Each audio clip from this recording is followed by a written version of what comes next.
नमस्कार, बहुत बहुत स्वागत है आप सभी का हमारे विशेष कार्यक्रम में। मैं आप सभी के साथ हूं कंचन। आज दर्शकों हम बात करने जा रहे हैं एक खास विषय पर, आपकी कुंडली के दोषों के बारे में।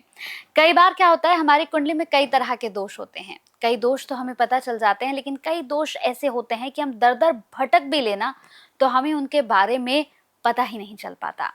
लेकिन क्या कुंडली दोष की वजह से आपके जीवन में सब कुछ खराब हो सकता है? क्या कुंडली दोष की वजह से आप अपने जीवन में सब कुछ खो सकते हैं? और अगर खो चुके हैं तो वो वापस कैसे पाएंगे? इसी कार्यक्रम में मैं आपको बताऊंगी।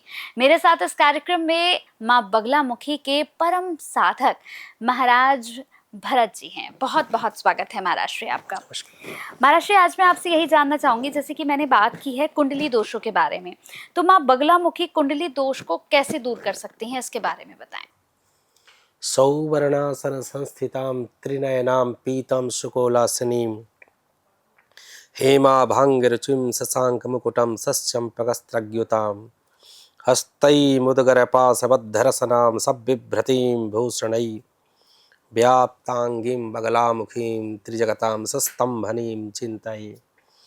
जिह्वाग्रमादाय करेण देवीं वामेन शत्रून् परिपीडयन्तीं गदाभिघातेन च दक्षिणेन पीताम्बराढ्यां दुभजां नमामि। सभी दर्शकों को जय माई की। आपने प्रश्न किया नवग्रहों को। नवग्रह बहुत छोटी चीज है। भगवती का जो दिन है, प्राकट्य दिवस है, मंगल है। मंगलवार है। चतुर्दशी की रात्रि मंगलवार को भगवती ने हरिद्रा सरोवर में भगवती बगलामुखी का प्राकट्य हुआ। जब भगवती का जो साधक होता है, भगवती की जो साधना करता है, नवग्रह दास बन जाते। कोई भी दोष है, मंगल का दोष है, शनि दोष है, राहु दोष है, केतु दोष है, कहीं भी बैठे हैं, चाहे वो चतुर्थ में बैठे हो, अष्टम में बैठे हो, द्वादश में बैठे हो, षष्ठ भाव में बैठे हो, कोई भी युति खराब बना रहे हो, कोई रेट्रोगेट पोजीशन पे हो, डिबिलेटेड हो, या किसी भी तरह से खराब फल दे रहे हो, कोई भी ग्रह भगवती का साधक जब जप करता है इस ब्रह्मास्त्र विद्या का, इस मंत्र का, तो ग्रह रहे तो सब स्तंभित कर देती है सभी को। जहाँ जो है तो एक नज़र में देखेगी भगवती, ये मेरा दास है, तुम सब जहाँ हो, जिस अवस्था में हो, स्तंभित हो जाओ, रोक देती है। अच्छा। हाँ, उसका ये ग्रह कुछ नहीं कर सकते। भगवती का उपासक जो है, ये ग्रह का नहीं, वो भगवती जब कृपा करती है तो ये ग्रह का जो दोष है अपने आप समाप्त हो जाते हैं, या ग्रह स्वयं अच्छा फल देने लगते हैं, ये हम कहें। किसी की कुंडली में महाराज अगर काल सर्प दोष होता है तो क्या इसका भी कोई समाधान है? भगवती के उपाय से सब कुछ है, लेकिन अलग से अगर कराना हो चाहे, अगर वो भगवती के विषय में नहीं जाना चाहता, ये सब चीज़ें नहीं है, तो इसका विशेष उपाय जो हमारे शास्त्रों में वर्णित है कि राहु और केतु के अंदर प्रत्येक ग्रह जब आ जाते हैं तो काल सर्प दोष होता है। अगर ये दोष विद्यमान है, वो अलग बात है कि केतु से राहु की तरफ, राहु से केतु की तरफ, किस तरफ से दोष बनता है, ये तो अपनी अपनी समझ, जो पढ़ा लिखा होगा समझता होगा। अब फिर राहु और केतु के साथ किन किन ग्रहों की युति हो जाए, वो दोष समाप्त हो जाता है। हजारों कुंडली में एक में ये कालसर्प दोष होता है, हजारों कुंडली में किसी एक कुंडली में ये जो है मंगल दोष होता है। अच्छा। उसके बहुत सारे ऐसे चीजें हैं, युतियां हैं, ग्रह जो हैं कि ये दोष को समाप्त कर देते ऑटोमेटिकली। तो भगवती की उपासना से अगर आप कराना चाहते हो तो जितने भी कुंडली के दोष है, कुंडली के नवग्रहों का जो दोष है, भगवती की साधना अगर वो बगलामुख्यै नमः ही कहता है, अगर वो, तो दोष समाप्त हो जाएंगे। नाम से ही बड़े बड़े शत्रु कांप जाते हैं। बड़े बड़े विद्वान, बड़े बड़े साधक, बड़े बड़े जो अपने आप कोई ऐसा विद्या है, आप नाम ले लो इसका, भगवती का, तो बड़े बड़े थर थर कांपने लगते हैं। ये वो देवी है, ये ब्रह्मास्त्र विद्या है, ये ग्रह है, ये इनकी प्रतिकूलता, ये कोई मायने नहीं रखती। भगवती के समक्ष सब कुछ प्राप्त हो सकता है। उधर माँ बगलामुखी का क्या महाराज श्री व्रत भी रखा जा सकता है, उपवास? भगवती का अष्टमी का व्रत कर सकते हैं आप। अच्छा। पंचमी, अष्टमी जो शाक्त है, जो भगवती के उपासक है, भगवती का वो कर सकते हैं। और दूसरा जो है नवरात्रि का, पूरे नवरात्रि का आप व्रत कर सकते हो। नवरात्रि का नहीं रहना तो अष्टमी का व्रत कर सकते हो। भगवती के रूप में अगर आप करना चाहो तो उसकी जयंती आती है एक वर्ष में, उसमें तो आप कर ही सकते हो। लेकिन आप अष्टमी का व्रत रखोगे भगवती के नाम से तो आप कर सकते हो। लेकिन सबसे पहले यह है कि दीक्षा लेकर के आप बढ़िया एक एक माला ही करो। तो इससे क्या होगा कि आपके नवग्रह तो अनुकूल रहेंगे ही, शत्रु भी शांत रहेंगे, आपका काम भी अच्छा चलेगा, पारिवारिक जीवन भी अच्छा रहेगा, धन भी अच्छा आएगा, पद प्रतिष्ठा भी अच्छी आपको मिलेगी, सब चीजें मिलेगी। इसके शरण में जाने से कोई चीज की डेफिशिएंसी आपके जीवन में नहीं होगी।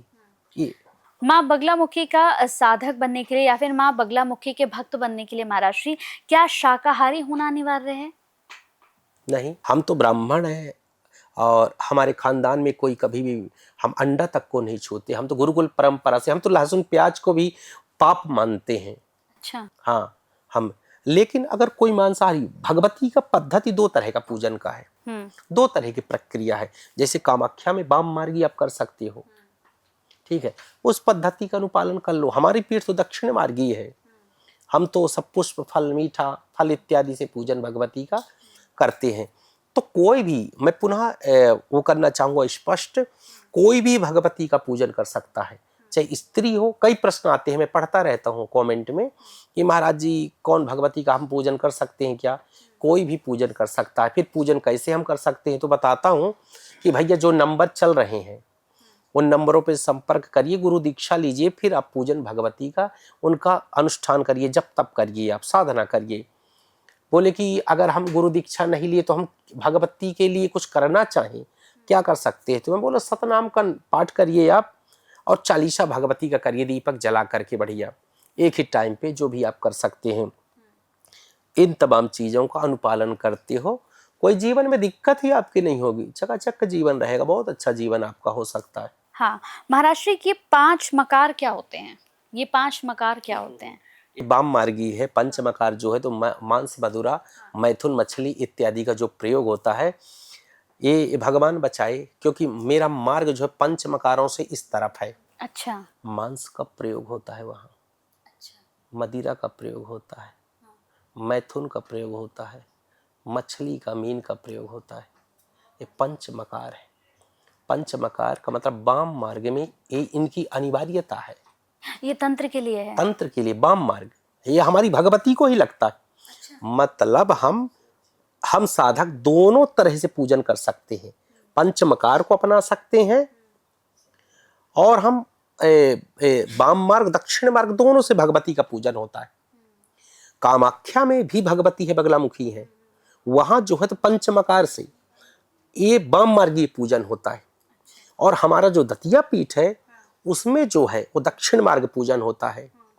इसमें जैसे आचमन शराब से, अच्छा। मांस से हवन टुकड़े करके काट के, मदिरा, मांस, मछली भोग लगता है इसका, मच्छी का, उसका, बोतलों से, ये पूरी वाम मार्गी साधना है। मैंने जैसे एक दिन आपसे बताया था कि ये हवाई जहाज की यात्रा है, ये बहुत उग्र साधना है भगवती का, बहुत उग्रता से। लेकिन किसी को बार बार मजबूर करोगे कि करो करो करो, मैं ये कर दूंगा, बिल्कुल रात्रि में मांस, शराब, मदिरा पूरा उल्टे क्रम से पूजन करोगे और संकल्प लेके करोगे, एक साधना अलग है। लेकिन जब अनुष्ठान वाम मार्गी अनुष्ठान होगा, जब ऐसे मजबूर करोगे तो देवी कहेगी कि ठीक है मैं देने को तैयार हूं, लेकिन गलती नहीं होना चाहिए तेरे से। अगर इस मार्ग में गलती हुई तो सर्वनाश निश्चित है तेरा। अगर गलती इस मार्ग में हुई, इस पद्धति से, तो बहुत खतरनाक चीजें होती हैं। जो हमारा मार्ग है ये पूजन करते हैं बड़े प्यार से, ये भी तंत्र है, पुष्प से, फल से, मीठा से। हम पंचमकार की जगह में उन प्रतीकात्मक जो है, बलि का हम बकरी और मांस का प्रयोग नहीं करते, नींबू इत्यादि का करते, अलग अलग। मांस की जगह उड़द का, अच्छा, और कुष्मांड का। ये हमारी प्रक्रियाएं, उस पंचमकारों को हमने कन्वर्ट कर दिया है सात्विकता में। ठीक है महाराज श्री, क्या माँ बगलामुखी का साधक बनने के लिए मानसिक और शारीरिक तैयारियां करनी होती हैं? बिल्कुल, दोनों तरह से, मानसिक और शारीरिक। शरीर का मतलब स्वस्थ होना चाहिए। रोगी व्यक्ति नहीं कर पाएगा, बैठेगा उठेगा बैठेगा उठेगा। मानसिक रूप से अगर विक्षिप्त व्यक्ति है तब भी वो नहीं कर पाएगा। वो मानसिक और शारीरिक, इमोशनली, फिजिकली, मेंटली, तीनों तरह से स्ट्रांग होना चाहिए हमें। और अगर नहीं है तो डर जाएगा और बीच में उठना पड़ेगा, छोड़ना पड़ेगा। हजारों लोग चलते ही साधना में, एक दो पहुंचते।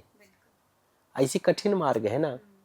मार्ग थोड़ा सा प्रारंभिक, जब आप अनुष्ठान करते हैं, जब साधना करेंगे, थोड़ा परीक्षा भी होगी। अब इतनी आसानी से तो माई मिलने वाली नहीं है, इसके लिए तो कष्ट हाँ, आपको करना ही बिल्कुल पड़ेगा। बिल्कुल। बिल्कुल। तो जितने भी लोग इस कार्यक्रम को देख रहे थे, मैं उम्मीद करूंगी कार्यक्रम अच्छा भी लगा होगा और समझ में भी जरूर आया होगा।